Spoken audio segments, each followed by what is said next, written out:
Hello दोस्तों, आपका स्वागत है स्टडी अड्डा 799 में। आज हम लोग बहुत बेहतरीन टॉपिक लेकर के आए हैं जिसका नाम है गांधी युग। अब ये गांधी युग का मतलब क्या होता है? गांधी युग का मतलब है, ऐसा नहीं है कि गांधी जी जन्म लिया और उस समय से युग का बात हो रहा है। बात यहाँ पर एक्चुअली में क्या हो रहा है कि गांधी जी जिस समय से देश का आज़ादी के लिए या फिर अपने समय जो युग से जो एज से कुछ देश के लिए कुछ करना शुरू किए और देश का आज़ादी तक के लिए, यानी कि जब वो मृत्यु हो गए तो आपको पता होगा कि 1948 में उनका क्या हो गया, मृत्यु हो गया। तो जब से वो अपना देश के लिए कुछ कार्यभार करना शुरू किए तो उस समय से लेकर के जब तक उनका मृत्यु हो गया तब तक का हम लोग बात करेंगे, तो उसको हम लोग बोलते हैं गांधी युग, यानी कि गांधी का समय एक तरीके से बात कर सकते हैं। तो गांधी जी अपने अपने समय में क्या क्या काम किए ये सारे हम लोग बातें यहाँ पर करेंगे। तो आपको अच्छी तरह से जैसे पता है कि गांधी जी का जो जन्म हुआ वो 2 अक्टूबर 1869 को गुजरात के एक तटी शहर का मतलब क्या होता है कि जैसे समुद्र का एक किनारा होता है तो उसको तटी शहर बोला जाता है, जो पोरबंदर में हुआ। ये बहुत ही ये बेसिक सा चीज़ है कि गांधी जी का जन्म, ये तो बचपन से हम लोग पढ़ते हुए आते हैं, ये चीज़ को हम लोग जानते हैं कि गांधी जी को जो जन्म हुआ वो 2 अक्टूबर 1869 को गुजरात के एक तटीय शहर पोरबंदर में हुआ। ठीक है। और 2 अक्टूबर को ही हम लोग अंतर्राष्ट्रीय अहिंसा दिवस यानी कि international day of non violence day हम लोग सेलिब्रेट करते हैं। ये चीज़ आपको याद होना चाहिए। 2 अक्टूबर को ही गांधी जयंती भी हम लोग सेलिब्रेट करते हैं और 2 अक्टूबर को ही अंतर्राष्ट्रीय अहिंसा दिवस भी मनाया जाता है। ये बहुत इंपॉर्टेंट है, ये चीज़ को ध्यान रखिएगा, क्योंकि सभी कोई तो जानते हैं कि गांधी जी का जो जन्म तिथि होता है वो जयंती हम लोग मनाते हैं, लेकिन अंतर्राष्ट्रीय अहिंसा दिवस है, ये चीज़ को भी ध्यान रखना होता है। अब उनके पिताजी का नाम क्या है? करमचंद गांधी है। उनकी माता का नाम क्या है? पुतलीबाई है। ध्यान रखिएगा, सारी चीज़ आपको यहाँ पर देखिए, अगर आपको नाम नहीं याद है लेकिन वो उनके दिखते कैसे थे, ये सारी चीज़ आपको पिक्चर में आपको दिखेगा। ठीक है, ये चीज़ को ध्यान रखिएगा। तो उनके पिता कौन थे? करमचंद गांधी थे। माता कौन थी? पुतलीबाई थी। और अगर आपको पीडीएफ चाहिए तो पीडीएफ डिस्क्रिप्शन लिंक पे हम सेंड कर देंगे, वहाँ से पीडीएफ ले करके आप नोट का डाउन कर सकते हैं। तो जैसे गांधी युग हुआ उसी तरह से बहुत इंपॉर्टेंट टॉपिक हम इस तरीके से लेकर के आएंगे। आपका क्लासेज होगा 15 मिनट 17 मिनट का क्लासेज होंगे, ज़्यादा होंगे नहीं, तो टेंशन लेने की आवश्यकता नहीं आपको है। ठीक है, चलिए। तो यहाँ पर क्या, पिता कौन है? करमचंद गांधी है। माता कौन है? पुतलीबाई है। पत्नी कौन है? कस्तूरबा गांधी है। पत्नी कौन है? कस्तूरबा गांधी। और इसके जो राजनीतिक गुरु, जैसे अब ऑब्वियसली बात है कि जिस फील्ड में आप जाते हैं, जिस क्षेत्र में आप जाते हैं, तो वहाँ कहीं ना कहीं आपके कोई गुरु होते हैं। तो गुरु जो थे वो कौन थे? गोपाल कृष्ण गोखले थे। आप चित्र में देख रहे होंगे कि गोपाल कृष्ण गोखले जो किस तरीके से दिखते थे।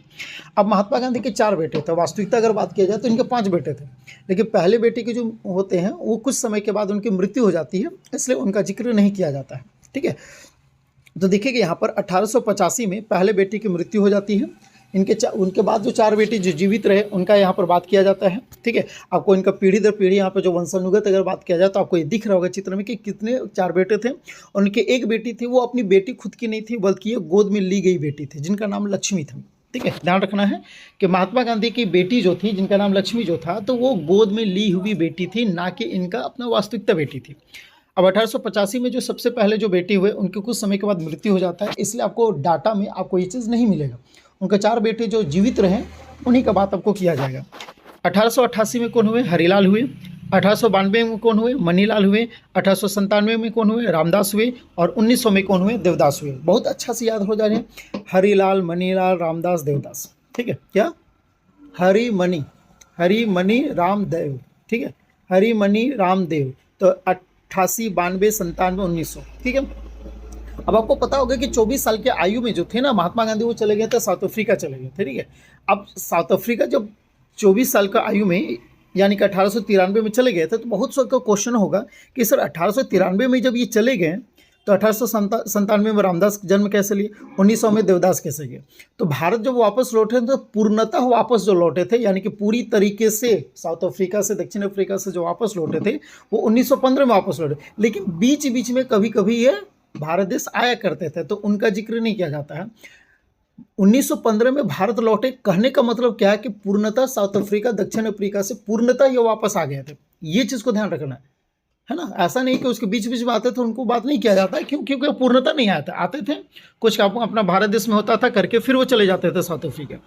ठीक है, और दक्षिण अफ्रीका एक्चुअली में वो क्या कहते हैं, वकालत के लिए गए थे। आपको याद होगा वो किन्हीं के जो व्यापारी थे, ठीक है, जिनका दादा अब्दुल्ला नाम था। ठीक है, यहाँ पर दिख रहा होगा, नाम मेंशन किया गया है, चित्र भी आपको दिखेगा, दादा अब्दुल्ला उनका नाम था।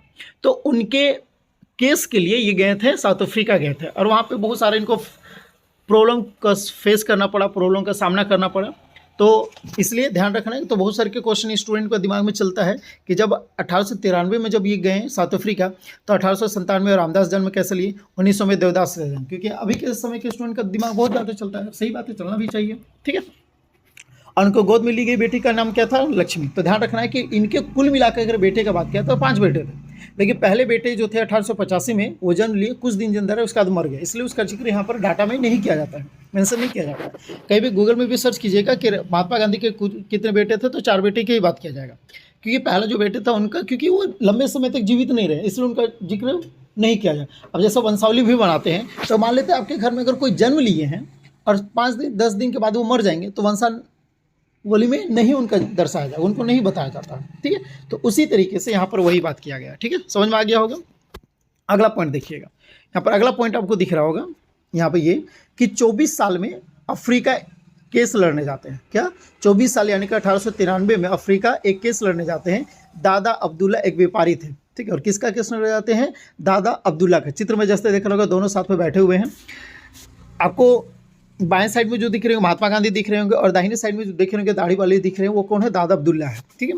ये व्यापारी थे जिनका केस लड़ने चाहते हैं, और वहाँ पे जब वो पहुँचे, ठीक है, तो वहाँ पर क्या हुआ, उनको नस्लभेद का मतलब क्या होता है कि वहाँ पे जो साउथ अफ्रीका में थे तो काले और गोरे का, आपको पता होगा कि वहाँ पे अब्राहम लिंकन जो थे उनको भी यहाँ पर बहुत ज़्यादा सामना करना पड़ा था, ठीक है।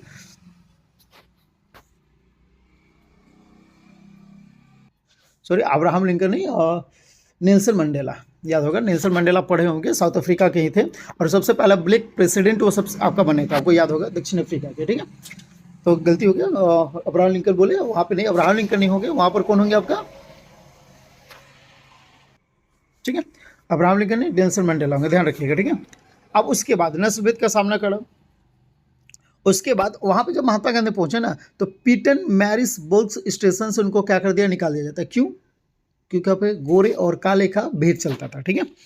उसके बाद अगला पॉइंट देखिएगा यहाँ पर आपको, ठीक है, अगला पॉइंट आपको दिख रहा होगा यहाँ पर, ये आपका नेक्स्ट 1894 में क्या हुआ, नटाल इंडियन कांग्रेस की स्थापना की, जो कि एक संस्था थी, किसने की, महात्मा गांधी ने की। यहाँ पे जो भी बात किया जाएगा ना, वो सारे महात्मा गांधी का बात किया जा रहा है, ये चीज़ को ध्यान रखना है। सारे जितने भी बात किया जा रहा है वो सारे महात्मा गांधी का युग के, महात्मा गांधी क्या क्या काम किए, क्या किस चीज़ का स्थापना किए, ये सारी बात किया जाएगा। तो 1894 में नटाल इंडियन कांग्रेस की स्थापना की, ठीक है, और 1903 में पेपर, जो कि जिनका नाम था द इंडियन ओपिनियन। ओपिनियन का मतलब क्या होता है, विचार, किसके बारे में, इंडियन ओपिनियन का मतलब भारत का विचार बात किया जा रहा है। 1904 में किया फिनोक्स आश्रम का स्थापना किया। क्या फिनोक्स का क्या किए, आश्रम का स्थापना की। 1906 में क्या हुआ, पहला सत्याग्रह शुरू किए। कहाँ शुरू किए, साउथ अफ्रीका में शुरू किए, ध्यान दीजिएगा। 1915 में वापस आए, तो 1915 के बाद महात्मा गांधी वो भारत देश में बहुत सारे आंदोलन को शुरुआत किया, तो उनसे पहले भारत देश में एक भी आंदोलन का शुरुआत नहीं किए थे, ये चीज़ को ध्यान रखना आपको है। तो 1904 में फिनोक्स आश्रम का स्थापना किया। 1906 में पहला सत्याग्रह शुरू किए, कहाँ पर, साउथ अफ्रीका में। और 1909 में हिंद स्वराज बुक लिखे, वो भी कहाँ, दक्षिण अफ्रीका, साउथ अफ्रीका में ही काम हुआ। 1915 के बाद जो भी डेट आएगा वो सारे भारत देश का बात होगा, ये चीज़ को ध्यान रखना। 1915 से पहले जो भी डेट आएगा ना, वो सारा का सारा डेट आपका कहाँ का रहेगा, दक्षिण अफ्रीका के लिए रहेगा, ठीक है। यहाँ तक समझ में आ गया होगा। और ये जो इंपॉर्टेंट डेट जो है ना, ये चीज़ को ध्यान रखिएगा। ये 1894 नटाल इंडियन कांग्रेस की स्थापना की है। 1903 में एक पेपर का इनॉग्रेशन किए, पेपर अपना खुद से निकालते हैं, इसका नाम था द इंडियन ओपिनियन नाम था। 1904 में फिनोक्स आश्रम का स्थापना किए। 1906 में पहला सत्याग्रह शुरू किए, और 1909 में हिंद स्वराज बुक जो है उसको पब्लिश किए, ठीक है। अगला देखिएगा, यहाँ पर अगला डेट दिख रहा है आपको, है यहाँ पर क्या है, 9 जनवरी 1915 को पूर्णतः वापस लौट आते हैं। 9 जनवरी 1915 को पूर्णतः, देखिए यहाँ पर वर्ड लिखे हैं, पूर्णतः मतलब पूरी तरीके से भारत क्या करते हैं, वापस लौट आते हैं। कौन, महात्मा गांधी वापस कहाँ आते हैं, भारत देश आता, अपना देश आएंगे, ऑब्वियसली बात है, ठीक है। और बहुत इंपॉर्टेंट है, अपने दोस्तों के साथ शेयर करें। चैनल को सब्सक्राइब नहीं किए हैं तो सब्सक्राइब कीजिए, कि बहुत मज़ेदार आपको इस में आपको प्रत्येक दिन आपको मिलने वाला है इस तरीके के इंपॉर्टेंट टॉपिक, जो आपको हर एग्ज़ाम में, चाहे वो एसएससी का हो, चाहे आप स्टेट लेवल का बात करें, हर एक एग्ज़ाम में आपको बहुत इंपॉर्टेंट रोल निभाने वाला है। इसलिए जितना हो सके दोस्तों में शेयर करें, कि भाई ये बहुत इंपॉर्टेंट टॉपिक है, ये सबसे क्वेश्चन पूछेगा, बहुत छोटा छोटा चीज़ है, ध्यान रखना है चित्तौड़, ठीक है। नेक्स्ट आगे बढ़ते हैं हम लोग है। अगला क्या है कि यहाँ पर केसर हिंद की उपाधि अंग्रेज के द्वारा दिया जाता है। जब वो भारत वापस आते हैं तो इनको क्या दिया जाता है, केसरी हिंद की उपाधि अंग्रेज के द्वारा दिया जाता है। उस समय भारत का गवर्नर कौन थे, हार्डिंग थे, ठीक है। जब वो भारत वापस आते हैं महात्मा गांधी तो उनको केसरी हिंद की उपाधि दिया जाता है। कौन देते हैं, अंग्रेज लोग देते हैं। और उस समय यानी कि 1915 के समय में भारत देश के जो गवर्नर जो थे वो कौन थे, हार्डिंग थे, ध्यान रखना। ये क्वेश्चन पूछ सकता है कि महात्मा गांधी जब भारत देश वापस आते हैं तो उस समय भारत देश के गवर्नर कौन थे, तो क्या रखना है, कौन थे, हार्डिंग थे, ठीक है, याद रहेगा आपको। नेक्स्ट आइएगा, देखिए 1916 में क्या हुआ, अहमदाबाद के नज़दीक साबरमती आश्रम की स्थापना किया, ठीक है। अब ये बहुत इंपॉर्टेंट है क्योंकि दांडी यात्रा आप लोग क्लास 10 में पढ़े होंगे, नमक यात्रा जिसको बोला जाता है।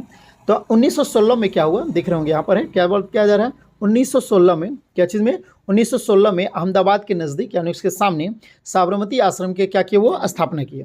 अगला देखिएगा यहाँ पर है 1916 में, देख रहे होंगे यहाँ पर 1917 बिहार के चंपारण जिला में नील की खेती का विरोध। अब यहीं से तो मैं शुरुआत होता है महात्मा गांधी का युग भारत देश में, यहीं से शुरुआत होता है भारत देश में महात्मा गांधी का युग, ठीक है। 1917 में बिहार के चंपारण जिला में क्या हुआ, नील की खेती का विरोध हुआ। क्योंकि आपको पता होगा नील की खेती एक बार अगर जिस जमीन पर हो गया उस जमीन पर दूसरे खेती आप नहीं कर सकते। इसका विरोध महात्मा गांधी शुरू किए।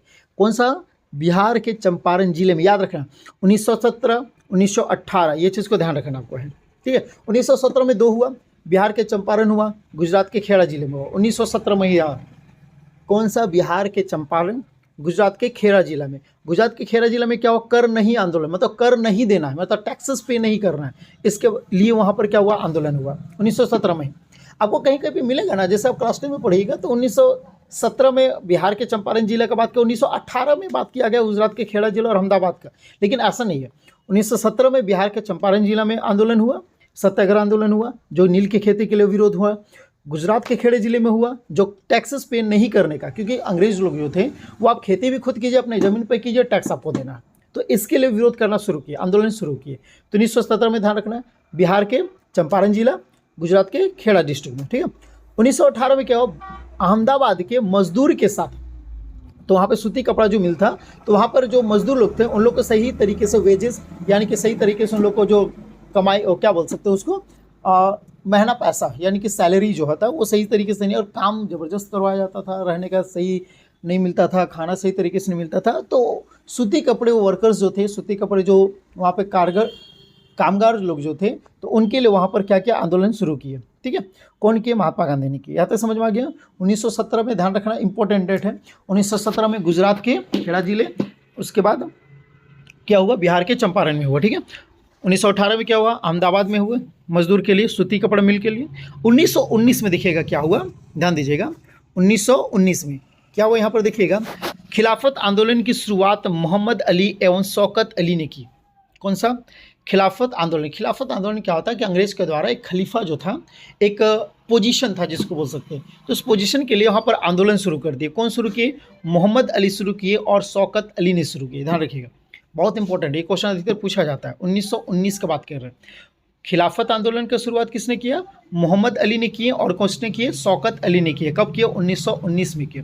और 19 मार्च 1919 में ही ब्रिटिश ने रोलेट एक्ट लागू कर दिया। रोलेट एक्ट क्या होता है मालूम है ना, ऐसा कानून, ठीक है, ध्यान रखना, ऐसा कानून जहाँ ना तो वहाँ पर वकील का काम होगा, ना तो दलील आप कर सकते हैं, ना तो किसी से केस लड़ सकते हैं। आपको अगर कहीं पर अगर आप आंदोलन कर रहे हैं तो बिना वकील बिना दलील का आपको क्या किया जाएगा, अंग्रेज की सेना जो पकड़ करके जेल में डाल दिया जाएगा, दम पर कूट दिया जाएगा, क्योंकि आप अंग्रेज के खिलाफ आंदोलन नहीं कर सकते हैं। इस चीज़ को ध्यान रखिए। 13 अप्रैल 1919 को क्या, ये बहुत दुखदायी घटना है। 13 अप्रैल 1919 को है, जालियांवाला बाग हत्याकांड में हुआ क्या था कि अमृतसर में, ठीक है, अमृतसर में बैसाखी मेला लगा हुआ, तो वहाँ पर सारे लोग इकट्ठा हुए थे, ठीक है। और कुछ लोग जो थे यहाँ पर 19 मार्च 1919 में जो रोलेट एक्ट लागू किया, तो उसके लिए भी वहाँ पर लोग बैठ करके डिस्कस कर रहे थे। तो किसी तरीके से जनरल डायर को वहाँ पर पता चला, ठीक है, चित्र में जैसे दिख रहा होगा जनरल डायर जैसा दिख ही रहा होगा, कैसा खूंखार मासूमियत जैसा दिखता है। ठीक है, अंग्रेज लोग ऐसा ही गोरा चिकना लोग रहता था, मासूमियत दिखता था लेकिन रहता था क्रूर। तो जालियांवाला बाग हत्याकांड कब हुआ? 13 अप्रैल 1919 को हुआ। अमृतसर में बैसाखी पर्व मनाने के लिए इकट्ठा हुए, जिसमें जनरल डायर ने गोलियां चलवा दी और सारे जितने भी एग्जिस्ट पॉइंट थे जहां से रास्ते भाग सकते थे, तो वहां सारे को यहाँ पर जितने भी सेना लोग थे वो चारों तरफ से गिर दिए और अंधाधुंध गोली वहां पर चलाना शुरू कर दिए। अब सरकारी रिपोर्ट के अनुसार क्या हुआ? 379, ठीक है, कितना? 379 यानी कि 300 कितना 89 सॉरी 379 यानी कि 379। और कांग्रेस समिति के अनुसार यानी कि कांग्रेस समिति जो थे उनके अनुसार लगभग 1000 व्यक्ति मारे गए थे। कितने व्यक्ति मारे गए थे? 1000 व्यक्ति। ठीक है, तो समझ में आ गया होगा। तो यहाँ पर क्या सरकारी रिपोर्ट के अनुसार कितना? 379 और कांग्रेस समिति के अनुसार, क्योंकि उस समय कांग्रेस पार्टी था जो महात्मा गांधी लोग जो थे, तो उनके अनुसार लगभग 1000 व्यक्ति लोग मारे गए थे। और उस समय जब जनरल डायर वहाँ पे गोली चलवा दिए थे, जब जालियांवाला बाग हत्याकांड हुआ, तो उस समय वहाँ के जो वायसराय थे लॉर्ड चैम्सफोर्ड थे। कौन थे? चित्र में जैसा दिख रहा होगा, कौन थे? लॉर्ड चैम्सफोर्ड थे।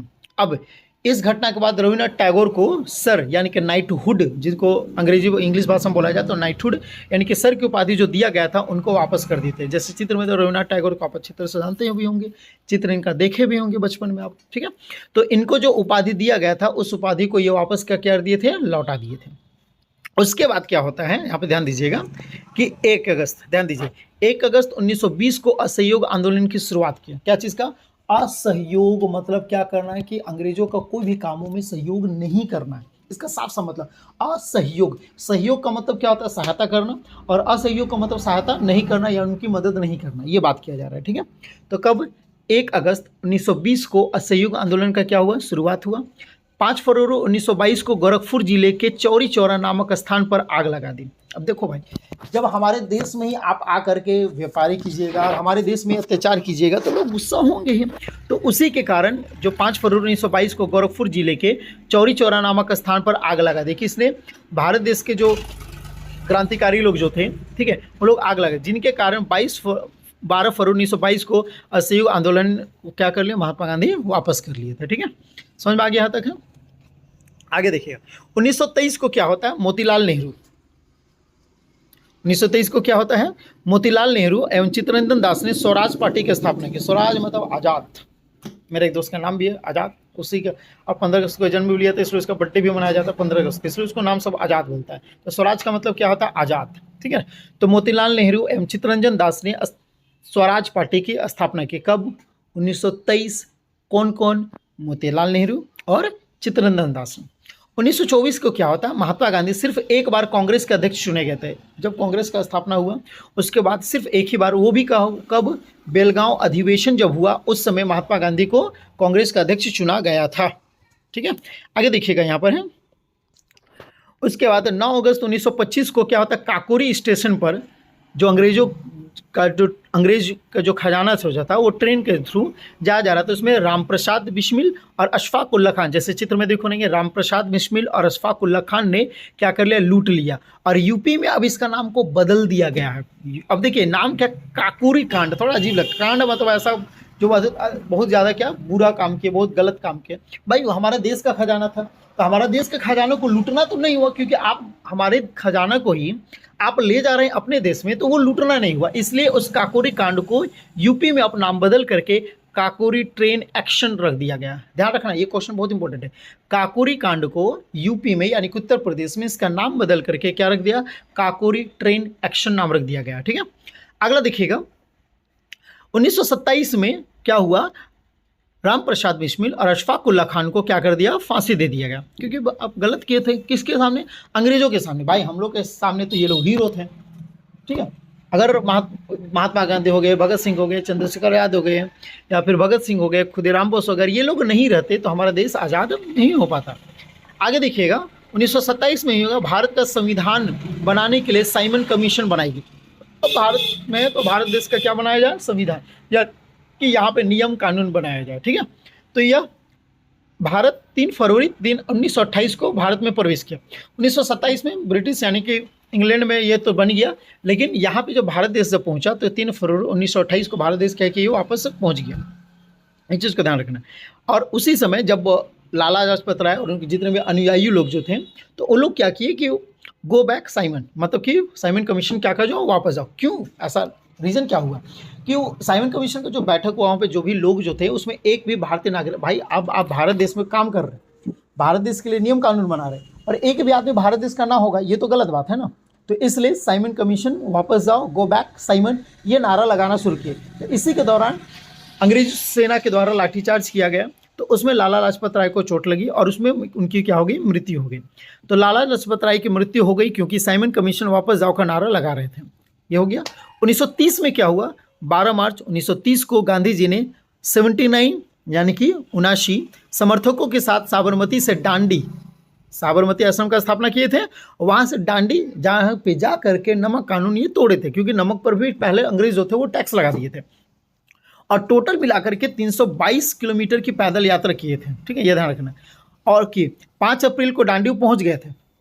आपको पता होगा कि 12 मार्च 1930 को शुरुआत करते हैं, 6 अप्रैल को नमक कानून तोड़ते हैं। पहुंचे कब थे, 5 अप्रैल को। वो 5 अप्रैल 1930 को वो क्या करते हैं, आपका डांडी पहुंच जाते हैं। लेकिन अब भाई उतना दिन चले हैं तो अभी से थोड़ा थके उके होंगे, तो यार छोड़ो आराम से, थोड़ा क्या करते हैं, कानून को तोड़ेंगे, रुको ना यार, इतना दिन चले हैं, एक दिन थोड़ा आराम कर लिया जाए। फिर 6 अप्रैल को क्या करते हैं, नमक को उठा करके नमक कानून को क्या कर देते हैं, वो तोड़ देते हैं।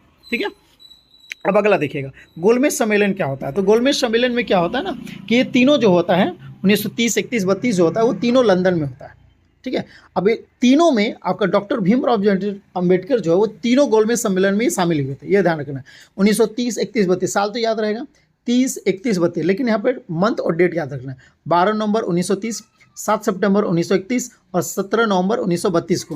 अब देखिए यहाँ पर 12 नवंबर 1930 से लेकर के 19 जनवरी 1931 तक ये क्या चला, आपका फर्स्ट गोलमेज समिट जो है वो चला, और जो कि लंदन में 7 सितंबर 1931 से लेकर के 1 दिसंबर 1931 को भी लंदन में, और जिनका प्रतिनिधित्व तो महात्मा गांधी किए थे। ध्यान रखना, यहाँ पे क्वेश्चन पूछ सकता है कि महात्मा गांधी किस गोलमेज सम्मेलन को पहला, दूसरा, तीसरा जो हुआ था उसमें किस गोलमेज सम्मेलन को पहला, दूसरा, तीसरा या इनमें से कोई नहीं ऑप्शन दे सकता है, का प्रतिनिधित्व किए थे, तो किसका किए थे, दूसरा का। और कब चला था, 7 सितंबर 1931 से लेकर के 1 दिसंबर 1931 तक।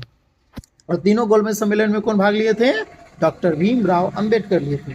अब 1935 में क्या होता है, भारत सरकार सुधार अधिनियम पारित किया गया। क्या, भारत सरकार सुधार अधिनियम, यानी कि भारत सरकार को क्या जाए, सुधारा जाए, उसके लिए एक नियम पारित किया गया जिसमें सांसदों की सीटें निर्धारित की गई। जिसमें क्या, सांसद जो थे, जो पार्लियामेंट मेंबर्स जो थे, उनके सीट को निर्धारित किया गया। 1940 में मोहम्मद अली जिन्ना ने अलग पाकिस्तान बनाने की मांग रखी। यही तो था बाबू, यहाँ से भारत देश का बुरा समय शुरू हो जाता है जब मोहम्मद अली जिन्ना ने पाकिस्तान बनाने का मांग कर दी। लेकिन ये नाम जो था, और चौधरी रहमत अली ने, नाम पहला ऐसा लगता है कि हिंदू है, लेकिन नाम से पता चलता है चौधरी रहमत अली ने पाकिस्तान का नाम दिया। 1942 में क्या हो, गांधी जी ने भारत छोड़ो आंदोलन की शुरुआत की। क्या, गांधी जी ने भारत छोड़ो आंदोलन की क्या की, शुरुआत की, तथा भारत छोड़कर जाने के लिए अंग्रेजों को मजबूर कर दिया। अब आपको ये बताना है, क्वेश्चन को है, करो या मरो का नारा किसने दिया, करो या मरो का नारा किसने दिया, और दिल्ली चलो का नारा किसने दिया, ये आपको बतलाना है। 5 सेकेंड का समय देते हैं।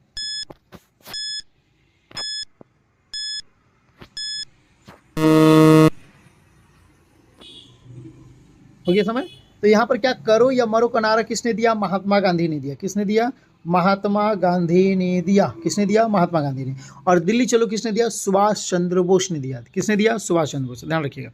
अगला देखिएगा, 30 जनवरी 1948 को महात्मा गांधी का क्या हो जाता है, निधन। और महात्मा गांधी का निधन, दैट मीन्स महात्मा गांधी का युग जो था, वो एज ऑफ महात्मा गांधी जो है वो क्या हो जाता है, इस तरीके से यहाँ से खत्म हो जाता है।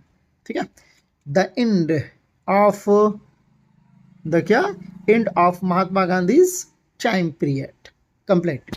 तो देखिए हम लोग क्या, जब से वो साउथ अफ्रीका गए, उनके माताजी का नाम, पिताजी का नाम, उनके बेटे कितने थे, उनके बेटी जो थी गोद में लिए हुए थे, तो ये सारे चीज़ को बात करते हुए साउथ अफ्रीका जब गए तो वहाँ पर क्या क्या हुआ, क्या नहीं हुआ, ये सारे चीज़ को यहाँ पर डिस्कस किया गया। आई होप अच्छा लगा होगा। अगर आपको अच्छा लगा तो चैनल को सब्सक्राइब करें, लाइक करें, और जितना हो सके शेयर करें, कि बहुत इंपॉर्टेंट चीज़ों को यहाँ से उठा करके लिया गया है। और आई होप महात्मा गांधी से रिलेटेड अगर क्वेश्चन पूछा जाएगा तो यहाँ से बाहर आपको किसी भी तरह का कंपटीशन में आपको बाहर नहीं पूछा जाएगा। ठीक है, अच्छा लगा हो लाइक करें, सब्सक्राइब करें और शेयर करें अपने जितने भी दोस्तों में हो सके, चाहे वो आपके छोटे भाई हो, क्लास 8 हो, क्लास 9 हो, क्लास 10 हो, ये ऐसे ही क्वेश्चन है ना जो हर बच्चे को आना चाहिए। ठीक है, तब तक के लिए धन्यवाद। मिलते हैं अगले टॉपिक को लेकर के हम लोग नेक्स्ट वीडियो में।